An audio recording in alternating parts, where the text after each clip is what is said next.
I'm not here to make judgment on why you euthanize or why you keep an animal alive.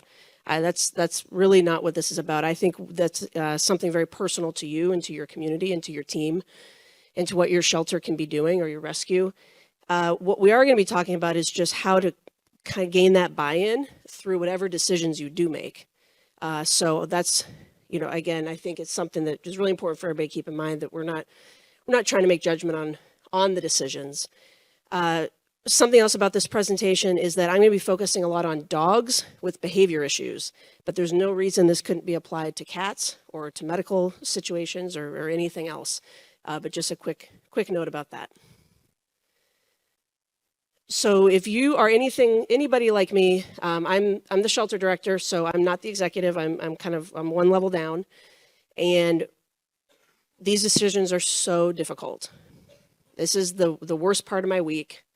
And even the ones where we make decisions to keep an animal alive, those can be tough too. Maybe a dog has a bite and you're getting criticism about that maybe it should be euthanized. These are very difficult conversations and difficult decisions. And if you're anything like me, your community and your team is not shy to share feedback on those decisions. And we'll take a look at a little bit of that right now. So if you're in the back or can't read that, it says, for a no-kill shelter, you're pretty quick to euthanize. You're all murderers.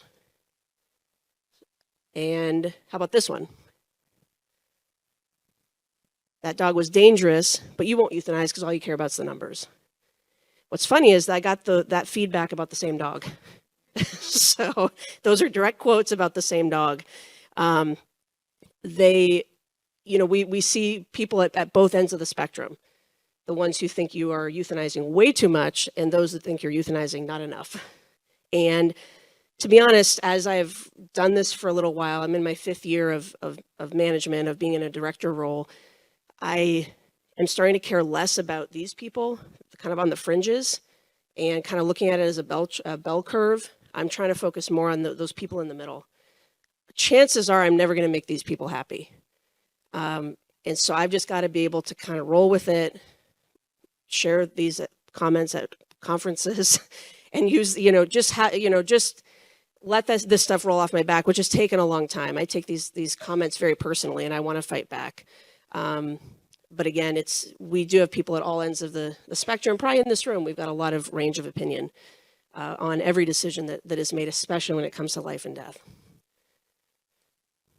So today's goal is I really want you to be able to take home practical ideas, things that you can do on Monday when you get back into the office. And we're going to be talking a little bit about how to just manage that critique, empower your team, balance that safety and life-saving, because that can be tricky at times, especially as we try to close that gap to no kill and try to save that last 10%.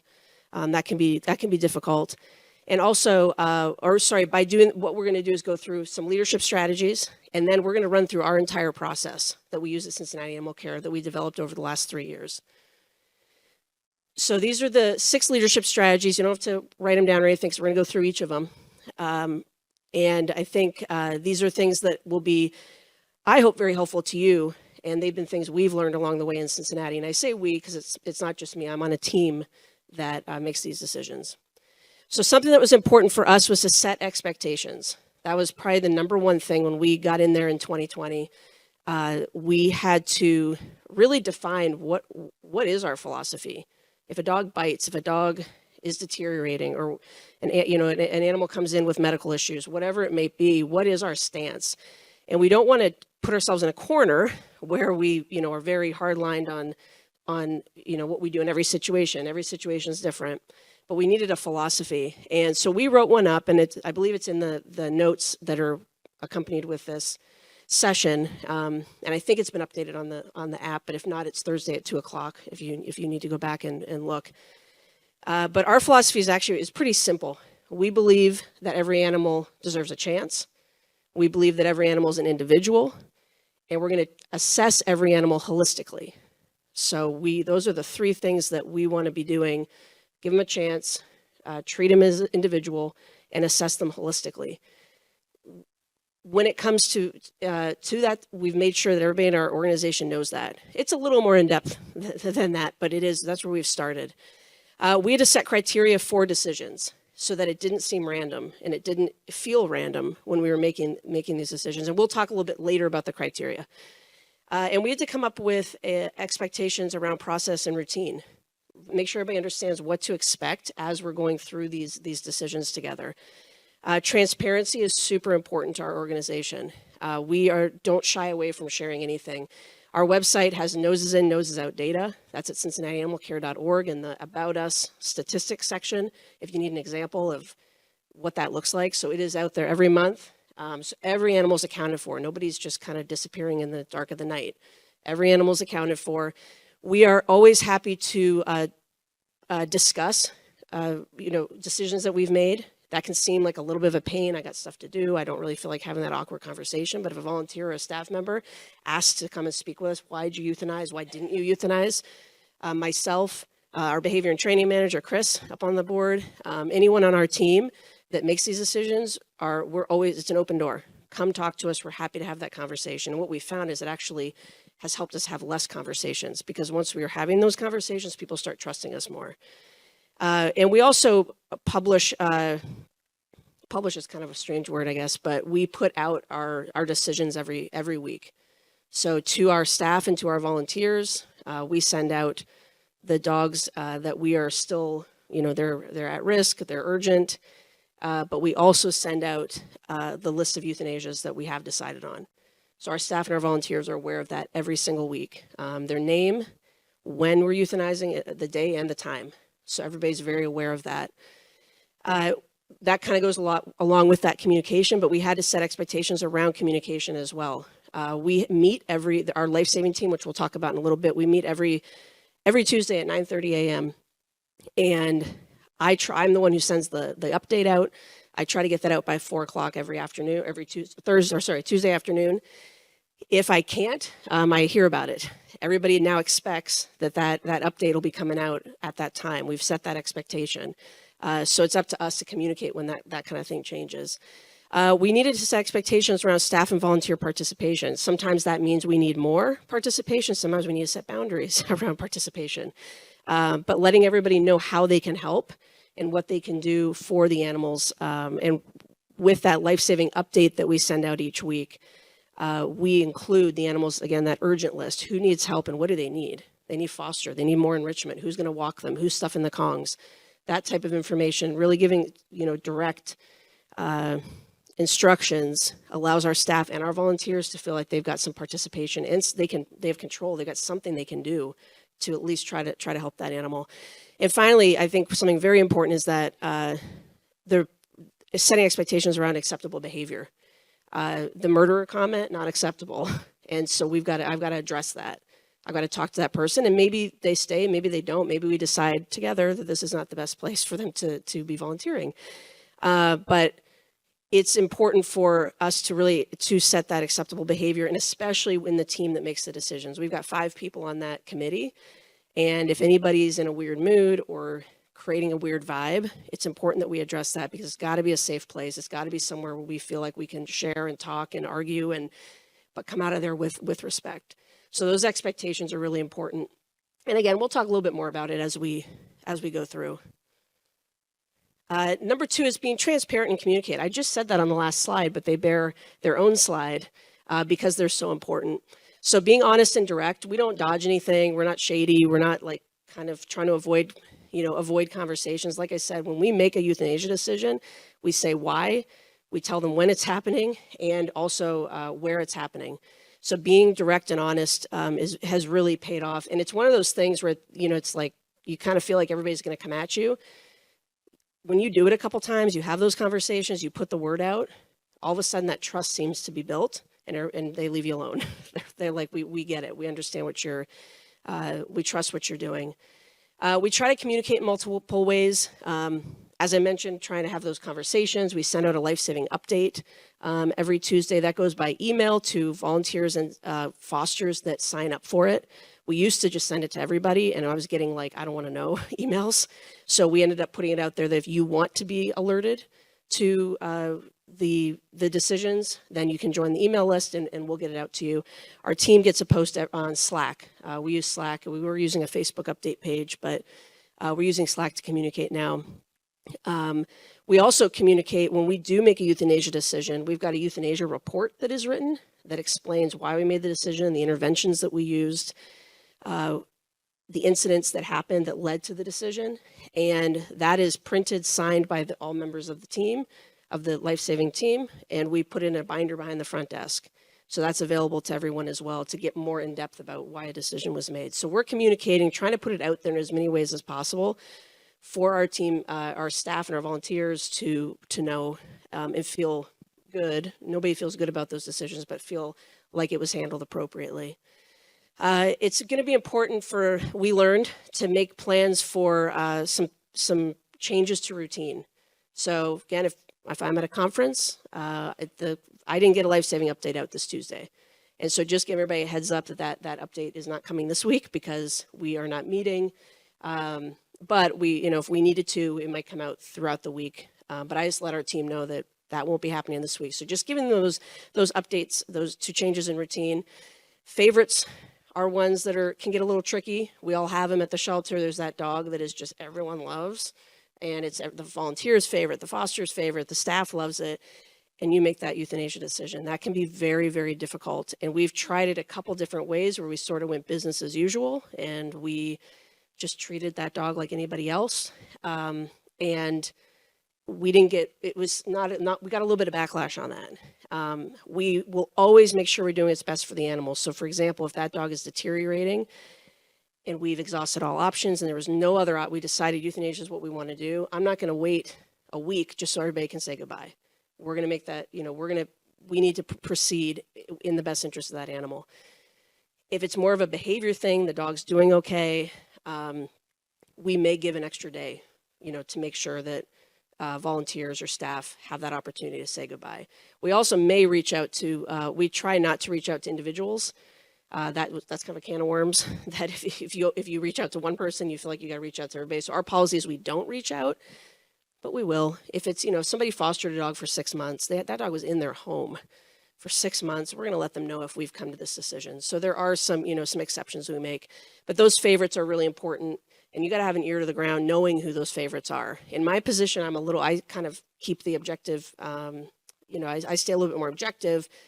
I don't always know, but it's important to have people in that room who know, like, these people are going to be upset about this one. And it's important to acknowledge that, we have found.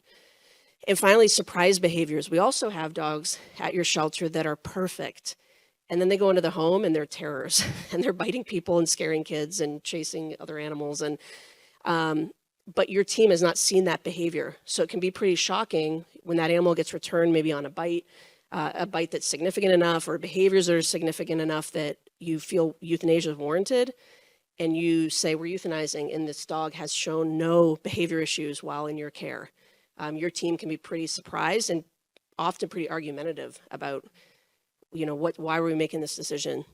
So it's really important for us. We try to get ahead of that, and really those are dogs that we provide a little extra information, making sure we're acknowledging this dog does great on site. Volunteers walk him is fantastic, but in the home there's a resource guarding that is a significant concern and that's resulted in 2 bites or whatever. And so letting people know and being very honest about what's happening in that home and putting it out there is really important as well.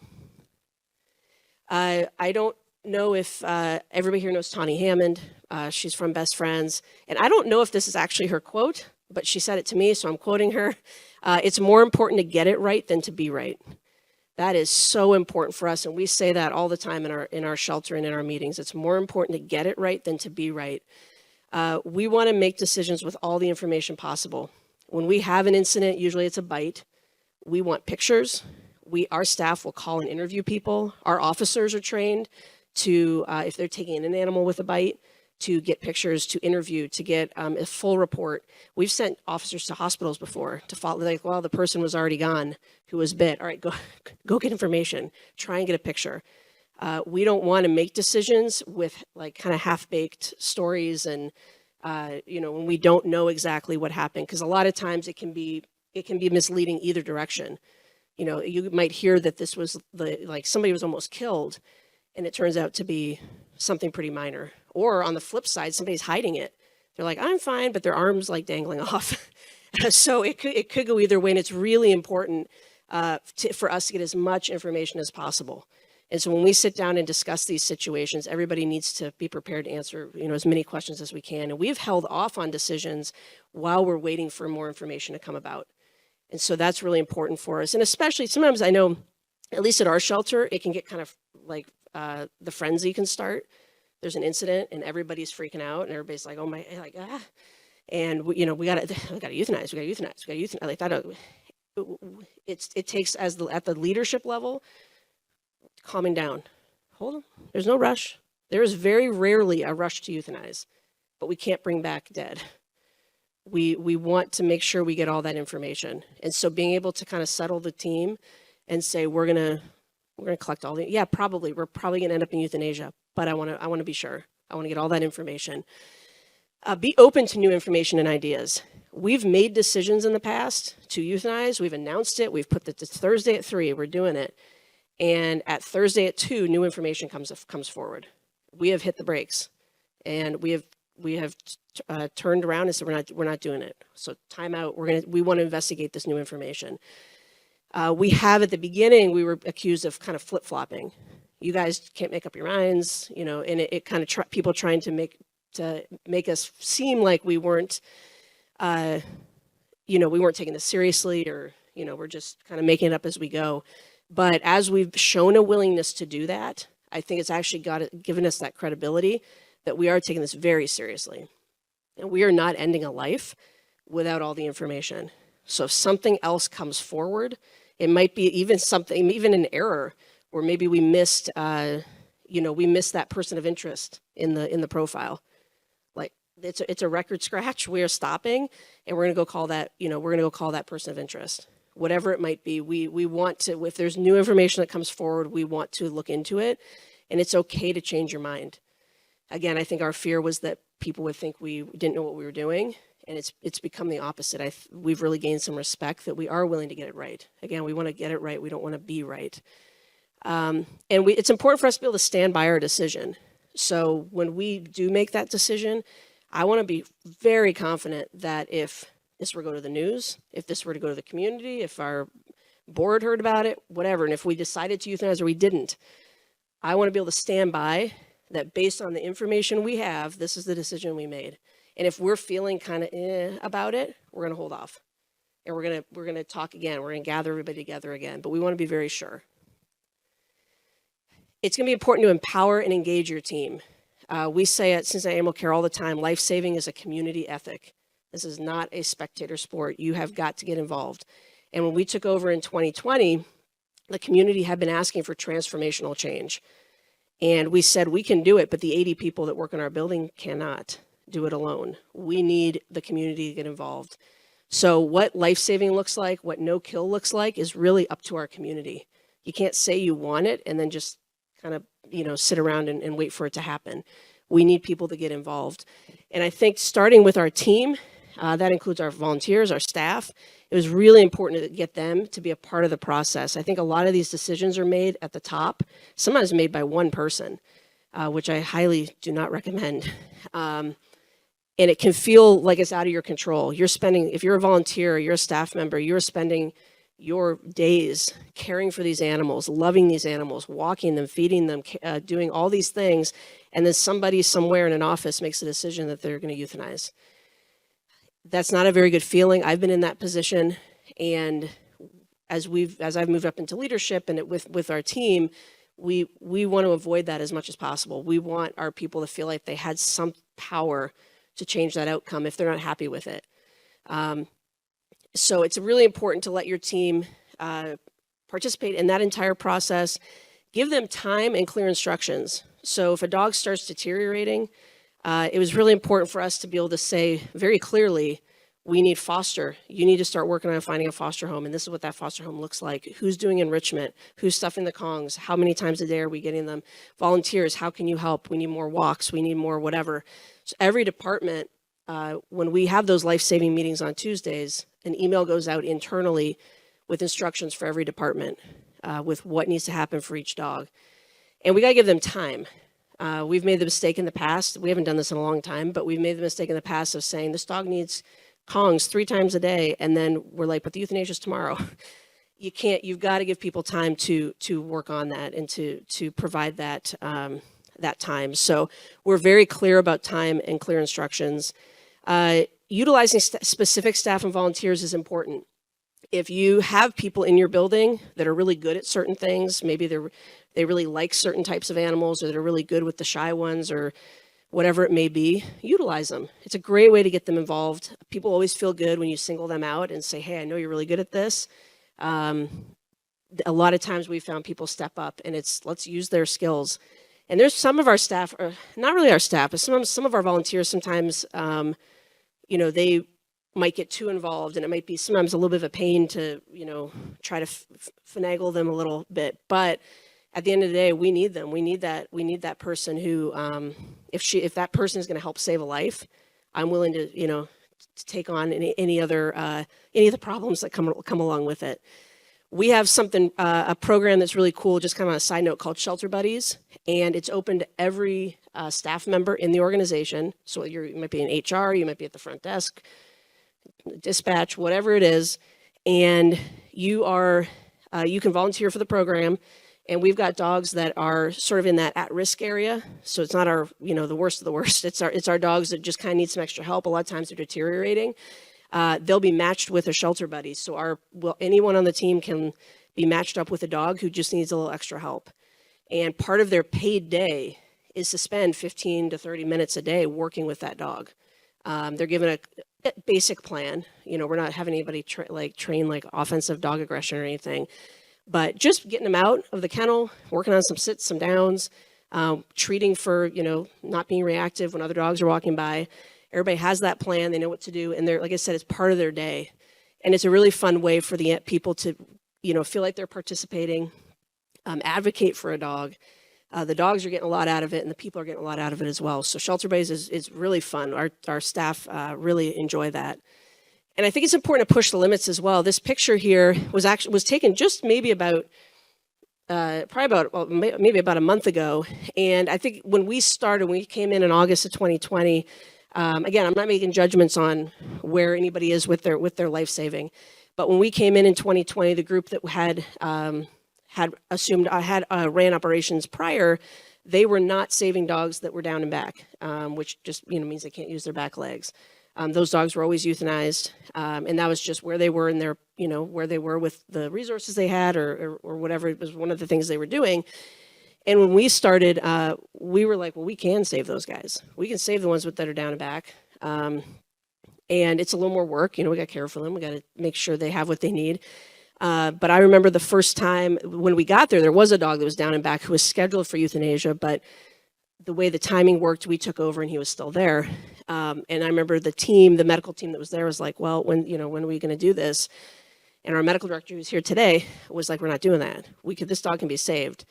And I remember you ordered a wheelchair, and we got him into a wheelchair, and we got him out on the grass out in the front lawn, and I remember there were tears. Like the staff couldn't believe that we were doing this and giving them a chance. And so I think showing them that what can be done is really important. Now, resources ebb and flow, so that doesn't mean we will always be able to help down and back dogs. A couple weeks ago, we had 4 of them, so that was a little much. We had a biker rally, so that's what that is. There was like a social media biker rally.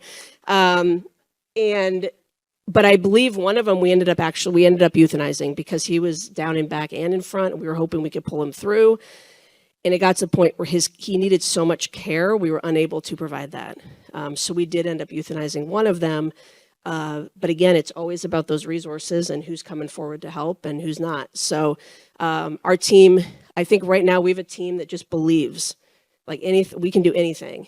And it's, you know, knowing that we're a shelter is not going to be quick to just say no. We're going to give it a try has also built some credibility. I think it's important to be patient. This is hard. I know for me, especially as somebody in this role that is making these decisions, I can get very defensive. I can get very frustrated. I come out of those meetings and I'm like, it's so emotional and I'm just like totally drained. And then I'm just feel like I'm getting beat up. People are questioning. And I just want to scream, like, you have no idea what it's like making these decisions. I found it's really important to remember that everybody, the murderer comment, that person cares. I'd like them to care a little differently, but they care.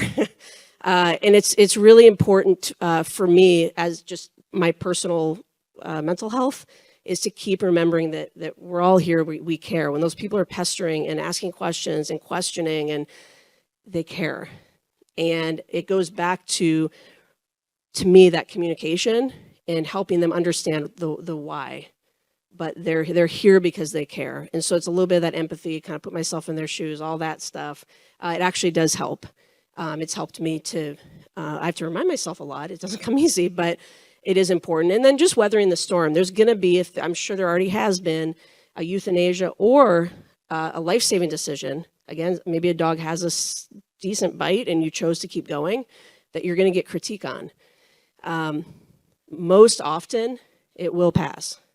And especially if you've got things, if you're following your procedure that you've laid out and that you've decided on, it will pass.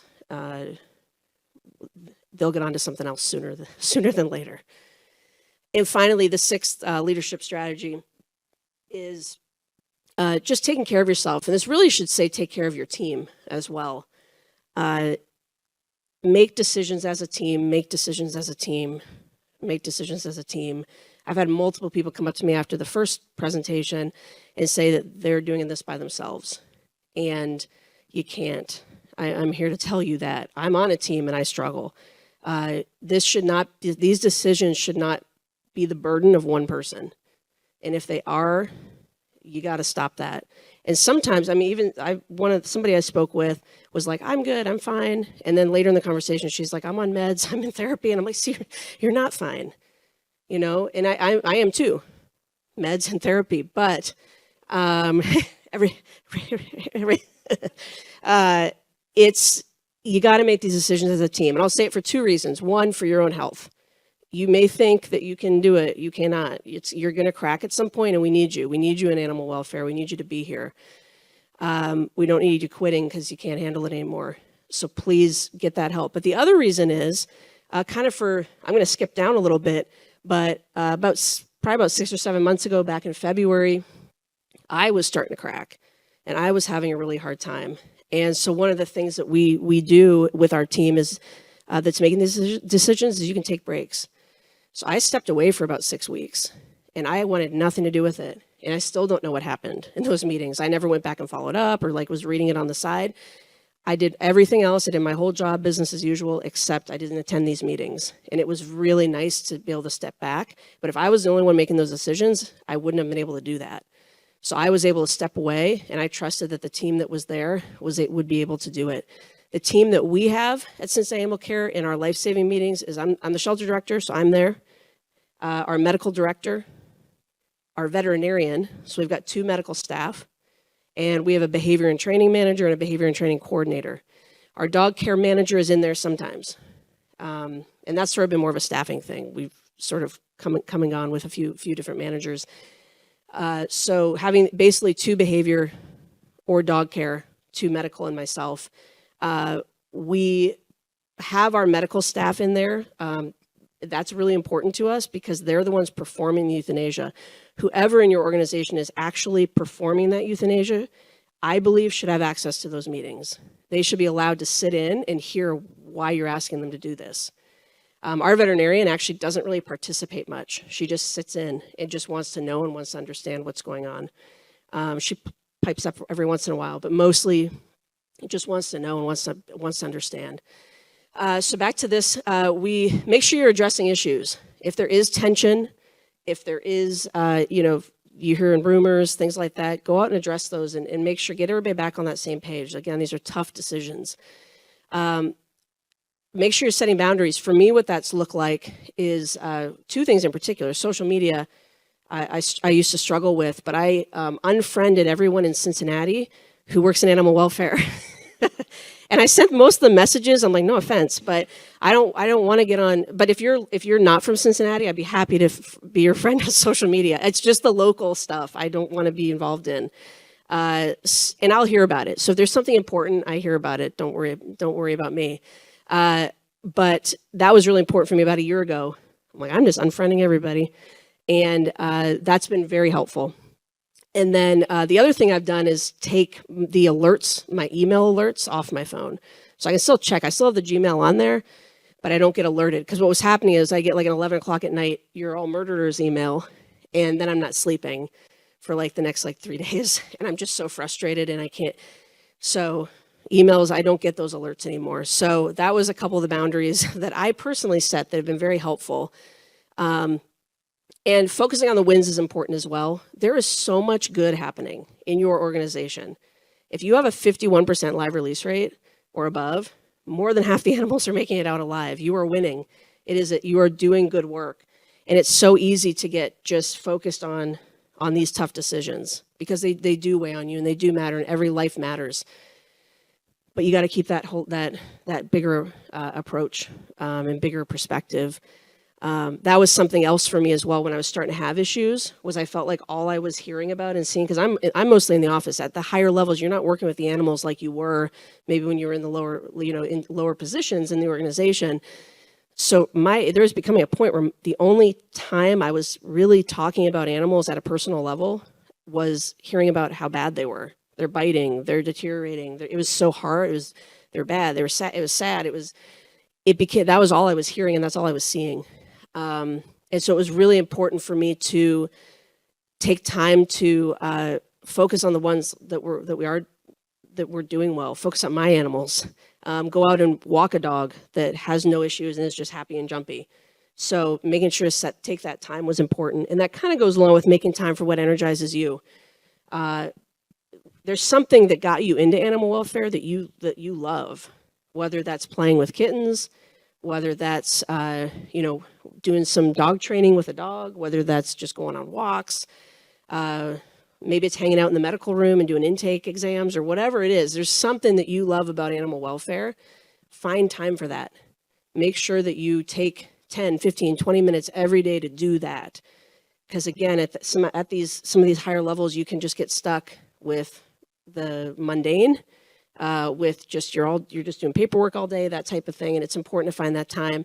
Our behavior and training manager, that was something that him and I worked on together. He was starting to burn out.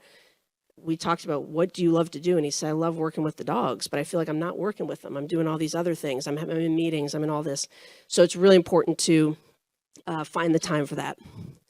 So I'm quickly going to go through our process. We've only got about 10 minutes left, but we're really proud of what we do at Cincinnati Animal CARE when it comes to the process we've put together. And we're still building it. This is by no means perfect, but we're still working it out. The coolest thing, my favorite thing that we've added this year was intervention meetings. So these are actually prior to, some of you may be doing at-risk meetings where you're talking about euthanasia. This is not that. Our intervention meetings are held weekly, and they're the level below. So I talked about kind of our managers and directors are in that life-saving, urgent, at-risk meeting. These are our coordinators. So our group that's at just kind of that notch below is running these meetings, implementing what they come up with. So they're trying to take care of the low-hanging fruit. That dog is starting to spin in his kennel, goes to the intervention meeting. Dog has a minor bite, intervention meeting.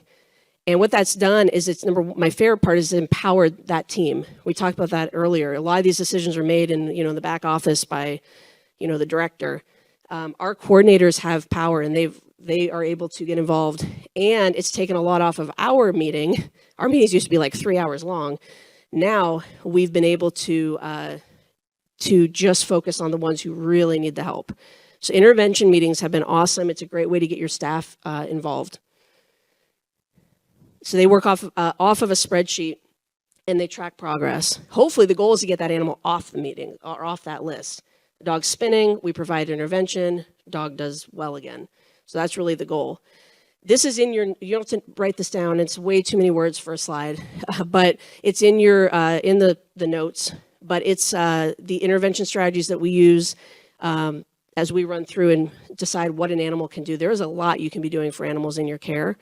to see what you can, provide to them. So life-saving meetings, that is what we call them. It's that at-risk meeting, that urgent meeting. This is the meeting I said where it's myself, medical director, veterinarian, and a couple people from our dog staff. We meet weekly. This is where we make euthanasia decisions. These are our most urgent dogs. We are throwing the last-ditch effort. So if they get through intervention meeting, the intervention team can't figure it out, these get kicked up to us. We try to come up with whatever last-ditch resort we can come up with for these dogs, but this is where we will make outcome decisions as necessary. One other note about this, we review every single bite in this meeting. So whether it's a puppy that jumped up when it was playing with the rope and scratched somebody with his tooth, or a full-on level 5 bite on an Ian Dunbar scale, we review it here. So our team at that level is aware of every single bite that has happened with any dog in our care. So the life-saving euthanasia considerations that we use are these. The first 3 are from Austin Pets Alive, when we kind of, again, help, other groups have helped us kind of build this together. What we look for when we're making a decision about whether we're going to euthanize or we're not, we are talking about offensive aggression, because defensive can be a little different. We look at those 2 things differently. Was it unpredictable, or is it something we can kind of see it coming? That's going to be important for us. Uninterruptible. Did you need a bite stick to break it up? Was that animal, was it quick, like bite and release, or did you have to intervene and the dog would not let go? That's important to us. We talk about threshold. So how quickly do they escalate to bite? The number of bites on this dog's record, the severity of those bites, the potential for damage. I love small dogs like everybody else, but it's, there is a difference when it comes to the potential for damage that certain animals can do. We talk about significant concerning behavior toward other animals. Would I want this animal living next door to me? If this dog was adopted next door to me, do I want this dog? I got a Chihuahua. Do I want a dog that's just killed another dog in my community? And again, not making judgments on that, but these are the discussions that we're having. Quality of life, huge, huge, huge, huge. Especially if dogs have some of those other things. The chance of them being in our shelter is higher. So can we keep them sane? Can we keep them healthy while they're in our care? And then finally, the uneasy factor. This is one that we add in. It's got the quotations around it. These are the dogs just give you the creeps. They've done nothing wrong. They're doing nothing wrong. They don't have any bite history that you're aware of, but your team is like, they make you nervous. And we especially take note of that when it's our highest level handlers. If our medical director is handling a dog and she's getting creeped, I'm like, okay, let's take that pretty seriously. Our behavior and training team, our really high level volunteers, if they are saying they are creeped out, we are going to look into that dog. So once euthanasia is decided, our life-saving team signs off. We physically sign a sheet of paper saying we agree. And then we give it to our executive director for a final sign-off as well. When possible, as I mentioned, individuals are contacted if necessary. We send a life-saving update out. That's that one I mentioned that goes out by 4 o'clock every Tuesday. So this is my goal, with the reason for the euthanasia and the date and time that it's going to be happening. We print that euthanasia report. That's the one that has more depth, more in detail about the incidents, the interventions we provided, all that, and that gets printed and put behind the front desk. Our euthanasia process is very special, and as a director, a part of me is kind of like, we're spending a lot of time on this. Time is money, but it's so important to our team to know that this is done respectfully, that we've kept with it, even as we've grown. So we started this when we had way less animals, but we've continued to do it. So it's scheduled. Staff and volunteers have access. They can come to these meetings if they want to. It's open attendance. People have the opportunity prior to the euthanasia. It's no surprise if somebody's bringing in McNuggets and things like that the day of, or a volunteer saying, can I take that dog out? If it's safe, we will let them do that. We always do it outside. We give them a soft place to lay down. The euthanasia, we always sedate first, so that's really important to us as well. This isn't just like an assembly line. And paw prints are really important to our team. That's actually one that I was like, all right, let's cut the paw prints. We can at least cut those out. And I got a lot of pushback, and it was really important to our team to do these paw prints So we've continued, and they've taken over. Like they get the ink, they order the ink, they do it, they kind of sneak in, do them real quick, and for the 2 minutes it takes to do it, for our team, we're happy to see that happen. So that's something that's really important to our team, how we finish that process. I'm going to skip questions. So I probably have like 1 minute left, but some lessons learned. Balance sharing too much and too little. There's been times where I've provided all the details and it's too much. Nobody needs to know that much. That is going to be in the report, but I don't need to share it. And also not too little, because then you'll start getting all the questions, why this happens. So find that balance. You'll get feedback when you make changes. We talked a little bit about that already. Stick with how you want to operate. If you leave here today and say, all right, I think we're going to do it this way, stick with it. Be open to change, but don't start chasing, like, I want it done this way. Okay, we'll change for you. I want it done, okay, we'll change for you. You've got to decide how you're doing it and stick with it. Give the process the time it deserves. If they want paw prints, let them do paw prints. Again, for 2 minutes or, $1, it's worth doing. Prioritize your self-care and the care of your team. Again, don't do this by yourself. And accept, this is the biggest one, the hardest one, that you're not going to make everybody happy. That's one that I'm still reminding myself of. I can be very defensive about these decisions, but I've got to be aware of that. And finally, you can make an impact now. So again, I said at the beginning, I want you to go home on Monday, do some things. If you could only do a few things, this is what I recommend. Get as transparent as possible. If you can't make those decisions, meet with somebody who can. Start your intervention meetings. A lot of people in here probably have those meetings where you're discussing euthanasias. Start your intervention meetings where you're getting your team engaged all throughout the organization. Have an urgent list. This is a list that before we get to euthanasia, so that your team has time to act. Without them knowing who is in most need, they're not going to be focused on those dogs. And finally, get your influencers on board. I taught 4th grade for 3 years, and there was that one kid in class. If I could get that kid to kind of get focused and follow me, we were going to be in shape because everybody else is going to follow. We've got a really influential volunteer that walks dogs, and I had multiple meetings with her, and we got her on board. And now she'll come to me and be like, they were all complaining about that euthanasia, but I told them to knock it off. And I'm like, thank you. So it's good to get those people, recognize who those people are. That is going to be it. You have some of the, I couldn't upload everything, so there's so much. You have some of these things in the documents in the app. If you want anything else, our life-saving update, some of the spreadsheets we use, intervention, or we have a life-saving meeting recommendation, so that's when they from intervention to recommend to us. We've got all these things. Just shoot me an email, send me a note on the app, and I can provide that to you. But I really appreciate you coming out today. It's a tough topic.